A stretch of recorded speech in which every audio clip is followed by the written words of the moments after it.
नमस्कार दोस्तों, आइए चर्चा करते हैं कुछ तत्कालिक मुद्दों पर।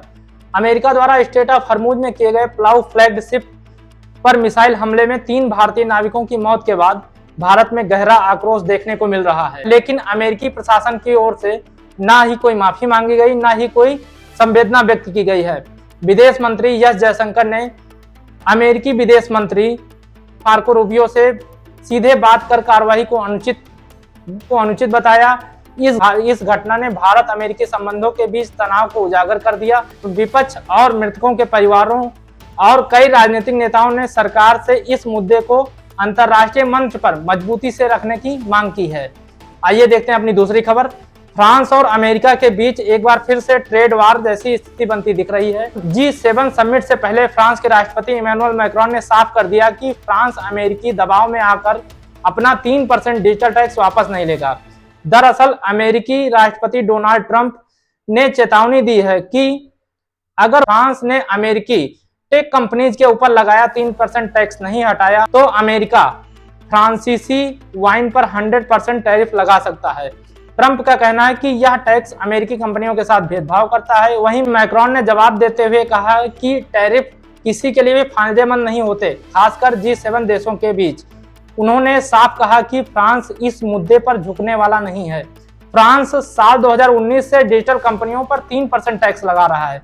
दूसरी ओर फ्रांस की वाइन इंडस्ट्री भी चिंतित है, क्योंकि उसे डर है कि इस विवाद का असर उसके एक्सपोर्ट पर पड़ सकता है। गौरतलब है कि यूरोपीय संघ अमेरिका को हर साल अरबों यूरो की शराब एक्सपोर्ट करता है और फिलहाल इन उत्पादों पर 15% की टैरिफ लागू है। अब सबकी नजर G7 समिट पर है, जहां ट्रंप और मैक्रोन आमने सामने होंगे। देखना होगा यह विवाद बातचीत से सुलझता है या फिर दोनों देशों के बीच ट्रेड टेंशन और बढ़ता है। आइए देखते हैं अपनी तीसरी बड़ी खबर। G7 में हमारे तत्कालिक महामानव प्रधानमंत्री नरेंद्र मोदी जी ने भाग लिया है और मेरा महामानव कहने के पीछे का मोटिव आप लोगों को पता ही होगा। हम बनने जा रहे हैं विश्व गुरु। 2 घंटे की बारिश हमसे झेली नहीं जाती। सांस लेने के लिए घर पे एयर फिल्टर लगवाओ, पानी पीने के लिए घर में वाटर फिल्टर लगवाओ, 300 से ऊपर AQI में अपने बच्चों को स्कूल भेजो और खुद ऑफिस जाओ, और हम बन रहे हैं विश्व गुरु। लेकिन खैर, चलो चलते हैं अपने G7 वाले मुद्दे पर। हमारे प्रधानमंत्री जी ने फ्रांस में होने वाले G7 समिट में भाग लिया।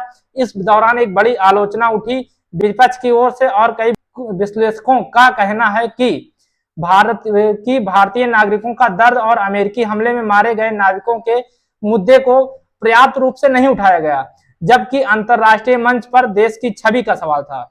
मोदी जी ने इस मुद्दे को सिर्फ औपचारिक बयान तक सीमित रखा, जिससे यह साफ दिखता है कि भारत की विदेश नीति अभी भी कमजोर है और दिशाहीन बनी हुई है। यदि भारत को वैश्विक मंच पर सम्मान और प्रभाव चाहिए तो उसे अपने नागरिकों के सवालों को गंभीरता से उठाना होगा। आइए देखते हैं अपनी अगली खबर। अमेरिका और ईरान के बीच हाल ही में जिनेवा शांति समझौते का मसौदा तैयार हुआ, जैसा कि रॉयटर्स ने बताया। द गार्डियन के अनुसार इस समझौते में युद्ध रोकने और 60 दिनों की बातचीत शुरू करने का प्रस्ताव है। फाइनेंशियल टाइम्स के मुताबिक अमेरिकी नौसेना का रोका हुआ प्रवेश खोलने और परमाणु कार्यक्रम पर आगे की बातचीत शामिल है।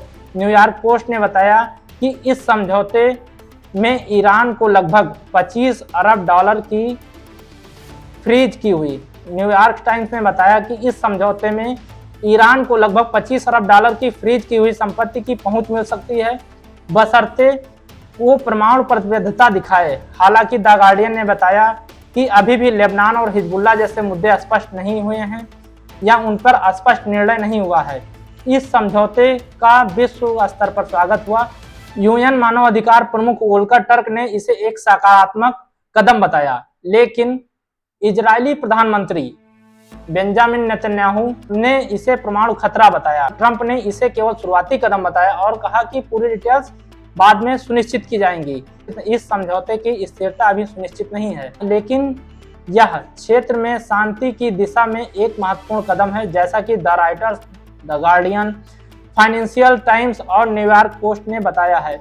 अमेरिका और ईरान ने प्रारंभिक समझौते की रूपरेखा तैयार की, जिसमें खाड़ी में सैन्य गतिविधि को कम करने और स्ट्रेट ऑफ हॉर्मुज को खोलने की बात की है। जैसे ही अमेरिका और ईरान के बीच समझौते की बातचीत शुरू हुई, ऑयल की कीमत गिरकर $80 प्रति बैरल पहुंच गई। यह गिरावट इस उम्मीद के चलते आई है कि क्षेत्र में तनाव कम होगा, जिससे तेल आपूर्ति बढ़ने की संभावना है।